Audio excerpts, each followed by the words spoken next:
We all spend a lot of time on different platforms, whether it's TikTok, Instagram, YouTube, or something else. And as we scroll, we come across all kinds of content, some of it good, some not so much. But here's the thing.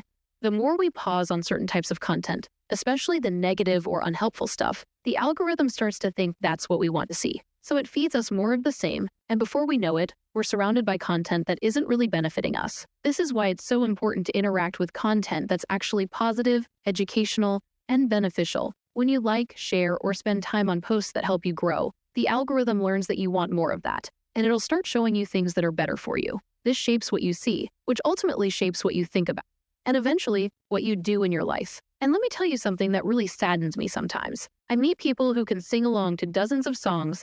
They know every word, every beat, every tune. But when it comes to something like Surah Al-Kahf or Surah Yasin, they struggle. They know the lyrics of popular songs, many of which don't have the best messages, but they don't know words that could actually bring peace, guidance, and meaning to their lives. Nowadays, even people from different backgrounds and faiths are questioning the lyrics and themes in some of today's music. Many find them disturbing, or at least unhelpful. Imagine if they feel this way. What does it mean for us? As Muslims, we're meant to be even more mindful and disciplined about what we let into our hearts and minds. So here's my advice. Be intentional with how you use social media. Aim to not only share positive and beneficial content, but to interact with it too. Surround yourself with things that uplift you, inspire you, and bring you closer to who you want to be. Let's make our time online work for us, not against us.